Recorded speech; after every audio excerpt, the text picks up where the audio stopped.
রোদের নরম ছোঁয়া মাটির বুক ছুঁয়ে ছুঁয়ে যাচ্ছিল। দূর দূরান্ত পর্যন্ত ছিল নিঃশব্দ প্রান্তর। এমন স্নিগ্ধময় রোদেলা বিকেলে নবী করিম সাল্লাল্লাহু আলাইহি ওয়াসাল্লাম একটি মাঠের প্রান্ত দিয়ে হেঁটে যাচ্ছিলেন।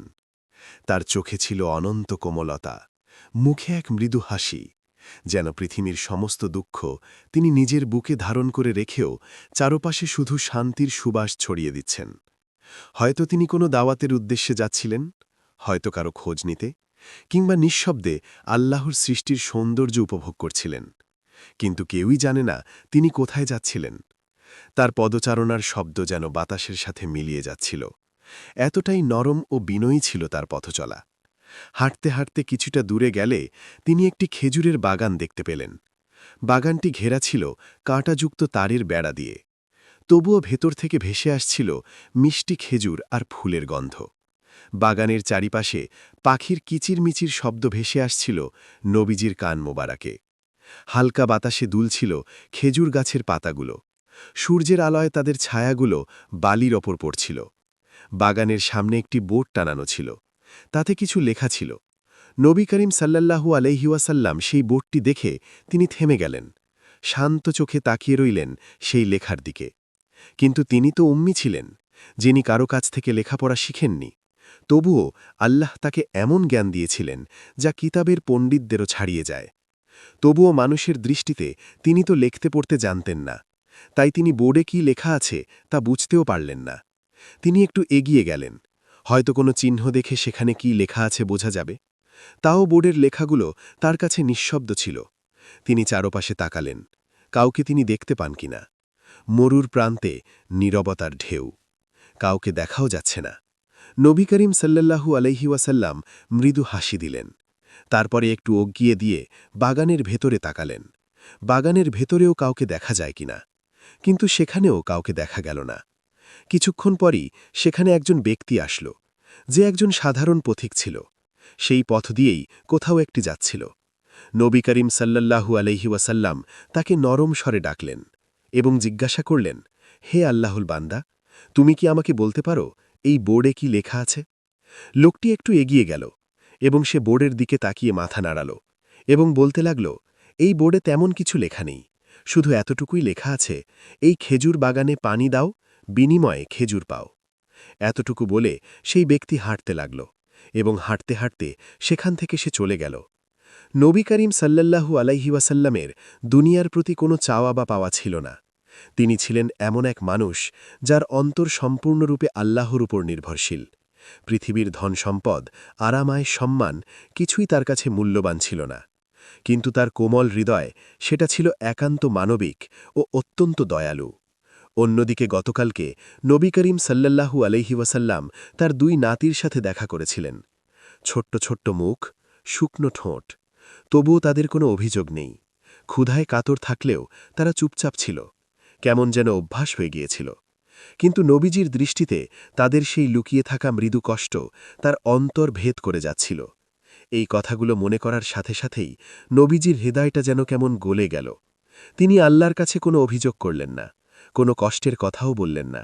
শুধু দুই কলিজার টুকরা হাসান ও হুসাইনের কথা মনে করে তিনি সিদ্ধান্ত নিলেন, তিনি এই খেজুর বাগানে পানি দিয়ে সামান্য খেজুর সংগ্রহ করে তাদের মুখে তুলে দিবেন।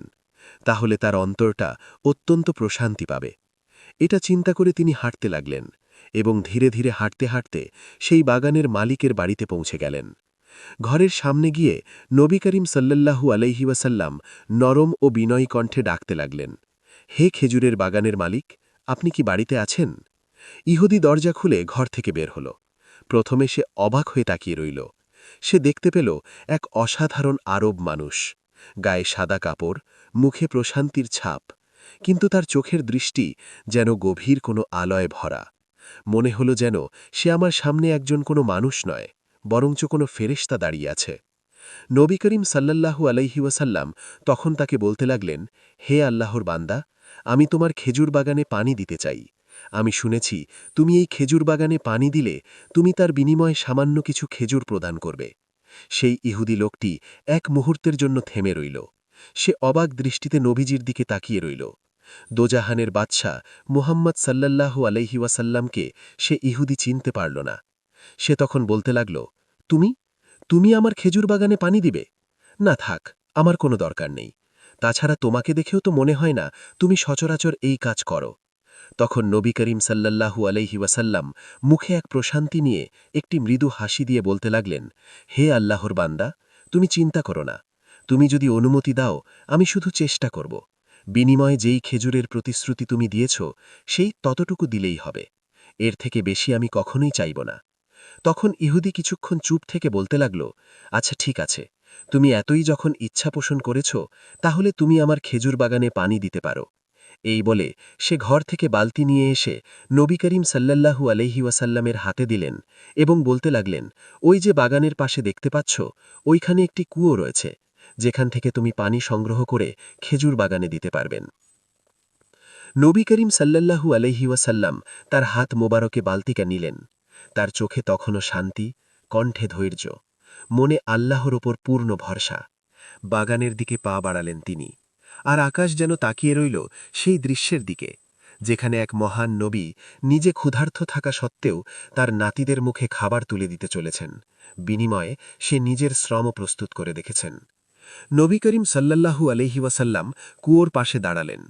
কুয়োর পানি অনেক গভীরে ছিল, তেমন একটা দেখা যাচ্ছিল না। দেখে মনে হচ্ছিল কুয়োটি শুধু অন্ধকারে পরিপূর্ণ একটি গর্ত। নবী করিম সাল্লাল্লাহু আলাইহি ওয়াসাল্লাম সেই হাতের বালতিটি কুয়োর ভিতরে ফেললেন। ধীরে ধীরে বালতি নিচে গেল। হঠাৎ করে পানির ভিতরে পড়ে যাওয়ার শব্দ হল। এরপরে নবী করিম সাল্লাল্লাহু আলাইহি ওয়াসাল্লাম যখনই সেই বালতিটি তুলবেন, তখনই সেই বালতিটির রশি ছিঁড়ে গেল এবং বালতিটি কুয়োর ভিতরে পড়ে গেল।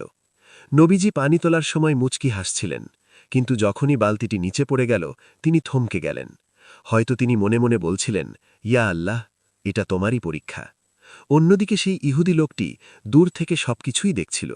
নবী করিম সাল্লাল্লাহু আলাইহি ওয়াসাল্লামের বালতি তোলা, তার বালতি হাত থেকে পড়ে যাওয়া, সবকিছুই সে দূর থেকেই অবলোকন করছিল। নবী করিম সাল্লাল্লাহু আলাইহি ওয়াসাল্লামের হাত থেকে সেই বালতিটি পড়ে গিয়ে দেখে সে এক দৌড়ে ওই কুয়োর পাশে এসে দাঁড়াল। তার মুখে ঘৃণার ছাপ, মুখে রাগান্বিত অবস্থা। নবী করিম সাল্লাল্লাহু আলাইহি ওয়াসাল্লামকে সে বলতে লাগল, এ কি করলে তুমি? আমার বালতিটি তুমি নষ্ট করে ফেললে, কুয়োর ভেতরে ফেলে দিলে। এই বালতিটির দাম জানো?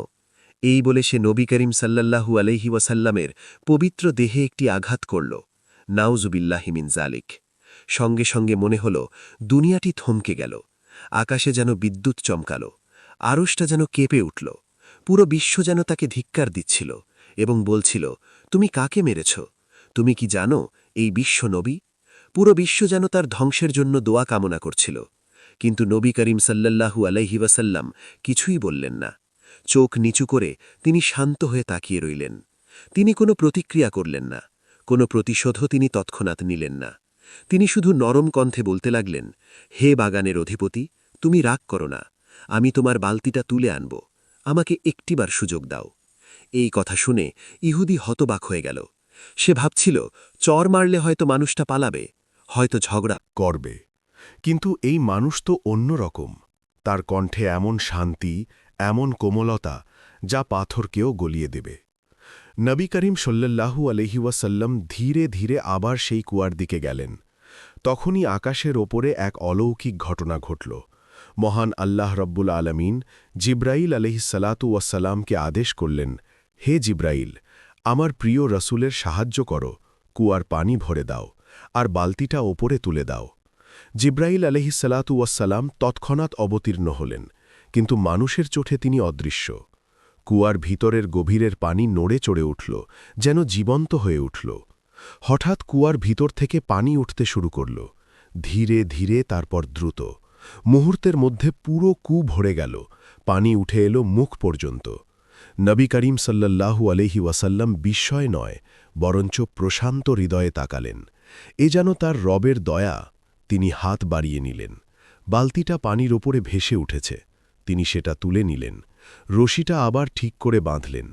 ইহুদি লোকটি পাশেই দাঁড়িয়েছিল। তার চোখ বিস্ফোরিত হয়ে উঠল, মুখ হাঁ করে রইল। সে নিজের চোখে বিশ্বাস করতে পারছে না যে যেই কুয়ার পানি এত নিচে, যেখানে বালতি হারিয়ে গিয়েছিল, সেটি এখন পানিতে ভরে গিয়েছে আর বালতিটি নিজে থেকেই উঠে এসেছে। নবী করিম সাল্লাল্লাহু আলাইহি ওয়াসাল্লাম বালতিতে পানি নিয়ে ধীরে ধীরে সেই বাগানের দিকে এগিয়ে গেলেন। তারপরে তিনি প্রত্যেকটি গাছের গোড়ায় পানি ঢালতে লাগলেন। 1টি, 2টি, 3টি, এভাবে সব গাছের গোড়ায় পানি দিলেন। ইহুদি হতবাক হয়ে গেল। এত অল্প সময়ে সমস্ত গাছের গোড়ায় পানি পর্যাপ্ত পরিমাণে হয়ে গিয়েছে, এটি সে বিশ্বাস করতে পারল না। তার মুখে সূর্যের আলো পড়ছে, আর তার মনে হচ্ছে পুরো বাগানটাই যেন নূরের আলোয় আলোকিত হয়ে উঠেছে। বাগানে পানি দেওয়া শেষ করে নবী করিম সাল্লাল্লাহু আলাইহি ওয়াসাল্লাম সেই ইহুদির কাছে এলেন এবং কোমল কণ্ঠে বলতে লাগলেন, হে বাগানের অধিপতি, এই নাও তোমার বালতি, এবং আমার সেই প্রাপ্য খেজুরগুলো এবার দিয়ে দাও। তখন সেই ইহুদি হতবাক হয়ে বলতে লাগল, এত অল্প সময়ে তুমি কিভাবে পানি দেওয়া শেষ করলে? তুমি অবশ্যই কোনো সাধারণ ব্যক্তি নও। তুমি এখানে অপেক্ষা করো, আমি তোমার জন্যে ঘর থেকে খেজুর নিয়ে আসি। এই বলে সে তাড়াহুড়ো করে ঘরের দিকে রওনা হল। ইহুদি হাঁটতে লাগল এবং ভাবতে লাগল, একজন মানুষ যাকে আমি মাত্রই থাপ্পড় মারলাম, সে আমার বাগানে পানি এত অল্প সময় দিয়ে দিল এবং প্রাকৃতিকভাবে তাকে সাহায্য করা হলো। আমি তাকে থাপ্পড় মেরে কোনো ভুল করিনি, কিন্তু তারপরেও অহংকার, দম্ভ তাকে নিশ্চুপ করে দিল, যার কারণে সে ক্ষমা প্রার্থনাও করল না। অবশেষে ঘর থেকে খেজুর নিয়ে নবী করিম সাল্লাল্লাহু আলাইহি ওয়াসাল্লামের হাতে দিলেন। নবীজি খেজুর নিয়ে তার নাতি-নাতনিদের খাওয়ানোর জন্য রওনা হলেন, তার কলিজার টুকরা মেয়ে ফাতেমা রাদিয়াল্লাহু তাআলা আনহা এর ঘরের দিকে। তার হাতে সামান্যই কয়েকটি খেজুর, কিন্তু অন্তরে ছিল অফুরন্ত খুশি। তার হাতে ছিল বরকতের ছোঁয়া, তার চেহারায় এক অনন্ত প্রশান্তি। নবী করিম সাল্লাল্লাহু আলাইহি ওয়াসাল্লামকে দেখে মনে হচ্ছিল দুনিয়াতে সবচাইতে বেশি প্রভুর প্রতি প্রশান্তি তার ভিতরে রয়েছে। তিনি ধীরে ধীরে হাঁটতে হাঁটতে তার কলিজার টুকরা মেয়ে ফাতেমা রাদিয়াল্লাহু তাআলা আনহা এর বাড়ির দরজায় গিয়ে পৌঁছালেন। তিনি নরম কণ্ঠে সালাম দিয়ে বলতে লাগলেন, হে ফাতেমা, দরজা খোলো। ফাতেমা রাদিয়াল্লাহু তাআলা আনহার ছুট্টে দরজার কাছে এসে সালামের উত্তর দিলেন। তারপরে নবী করিম সাল্লাল্লাহু আলাইহি ওয়াসাল্লামের মুখের দিকে তাকিয়ে বলতে লাগলেন, হে আমার প্রিয় আব্বাজান, আপনি এত দেরি করলেন কেন? নবী করিম সাল্লাল্লাহু আলাইহি ওয়াসাল্লামের মুখে এক অনন্ত হাসি। তিনি বলতে লাগলেন, মা, আজ তোমার এবং তোমার সন্তানদের জন্য আমি কিছু নিয়ে এসেছি।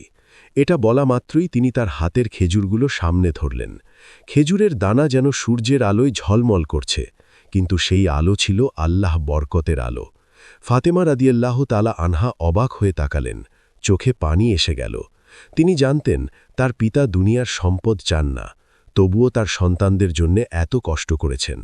নিশ্চয়ই খেজুরগুলো কোথাও থেকে কষ্ট করে উপার্জন করে এনেছেন, না হলে হয়তো কারো খেজুর বাগানে পানি দিয়ে তিনি সেখান থেকে এই খেজুরগুলো বিনিময় হিসেবে এনেছেন।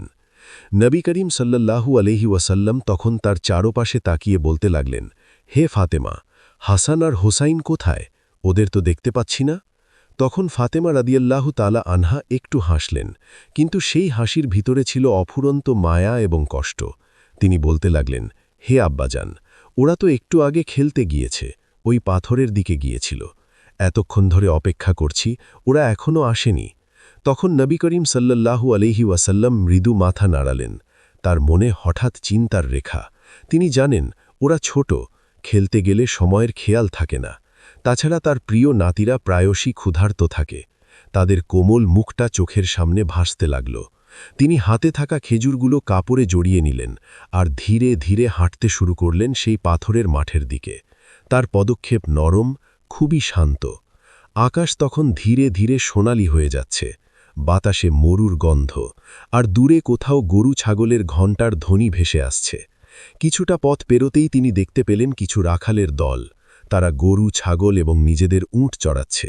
বাচ্চা রাখালরা খালি পায়ে মাথায় কাপড় পেঁচিয়ে রোদে পোড়া মুখে হাসি নিয়ে দাঁড়িয়ে আছে। নবী করিম সাল্লাল্লাহু আলাইহি ওয়াসাল্লাম তাদের সামনে গিয়ে সালাম দিলেন। তার কণ্ঠের সুর শুনেই রাখালরা থেমে গেল। এমন সুর তারা জীবনেও শোনেনি, এমন কোমলতা, এমন অফুরন্ত শান্তি। তারা সবাই মাথা নিচু করে সালাম ফিরিয়ে দিল।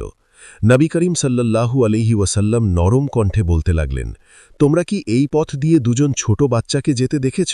একজন একটু ফর্সা, মুখে হাসি লেগে থাকে, আরেকজন একটু লাজুক ও চুপচাপ। এক রাখাল মাথা তুলে বলতে লাগল, জি, আমরা দেখেছি। কিছুক্ষণ আগে দুজন ছেলেকে এখান দিয়ে যেতে দেখেছি। ওদের চোখে জল ছিল, মনে হচ্ছিল মন খারাপ, কাঁদতে কাঁদতে যাচ্ছিল। নবী করিম সাল্লাল্লাহু আলাইহি ওয়াসাল্লাম একটু থেমে গেলেন। তার মুখের হাসি মিলিয়ে গেল, দৃষ্টিতে উদ্বেগের ছাপ এলো। তিনি নরম স্বরে জিজ্ঞাসা করতে লাগলেন, তোমরা জানো তারা কোথায় গিয়েছে? তখন এক রাখাল উত্তর দিল, আমার মনে হয় ওরা ওই পাথরের মাঠের দিকে গিয়েছে। প্রথমে একটু খেলছে, তারপরে চুপচাপ হয়ে গিয়েছে। হয়তো তারা এখন সেখানে নেই। তৎক্ষণাৎ আরেকজন রাখাল বিস্ময়ে বলতে লাগল, জানেন, ওরা এখান দিয়ে যাওয়ার পর থেকেই আমাদের গরু, ছাগল, উটগুলো কিছুই খাচ্ছে না। ঘাসের দিকে তাকাচ্ছে, কিন্তু মুখে দিচ্ছে না। এমনটা আগে কখনো হয়নি। তখন নবী করিম সাল্লাল্লাহু আলাইহি ওয়াসাল্লাম একটু মৃদু হাসলেন। তার চোখে নেমে এলো এক কোমল আলো। তিনি বুঝতে পারলেন, এরা নিশ্চয়ই আল্লাহর দুই প্রিয় শিশু, হাসান ও হোসাইন। তাদের আত্মা কত পবিত্র, কত আল্লাহর কাছে তারা মকবুল। তিনি ধীরে ধীরে বলতে লাগলেন, ওরা ক্ষুধার্ত। আমার প্রিয় নাতিরা বহু সময় না খেয়ে থাকে। তারা আল্লাহর অনেক প্রিয় বান্দা। তাই হয়তো পশুগুলো ওদের ক্ষুধা অনুভব করেছে। ওরা কান্না করেছে, তাই সৃষ্টি জগতও ওদের কান্নায় সায়ং দিয়েছে। এই বলে সেই গবাদি পশুগুলোর দিকে নবী করিম সাল্লাল্লাহু আলাইহি ওয়াসাল্লাম দৃষ্টিপাত করে বলতে লাগলেন, হে গরু, ছাগল, উটসমূহ, তোমরা এখন খাবার খাও। ওরা এখন আর ক্ষুধার্ত থাকবে না। এই বলে তিনি চোখ তুলে দূরের দিকে তাকালেন, যেখানে বড় বড় পাথর সারি বেঁধে আছে। আকাশের নিচে হালকা ছায়া পড়েছে। তিনি কাপড় জড়ানো খেজুরগুলো বুকের কাছে টেনে নিলেন। তারপরে ধীরে ধীরে বলতে লাগলেন, যেন নিজের সঙ্গেই কথা বলছেন, চলো এবার ওই দিকেই যাই। হয়তো ওরা এখনও ওখানেই আছে, ক্ষুধার্ত চোখে চুপচাপ বসে আছে। আজ আমি নিজের হাতে ওদের মুখে খেজুর তুলে দেব। তার কণ্ঠে এক স্নেহ, এক অদ্ভুত ভালোবাসা। চারপাশের রাখালরাও নির্বাক হয়ে গেল। কেউ কিছু বুঝতে পারল না, শুধু তাকিয়ে সব দৃশ্য।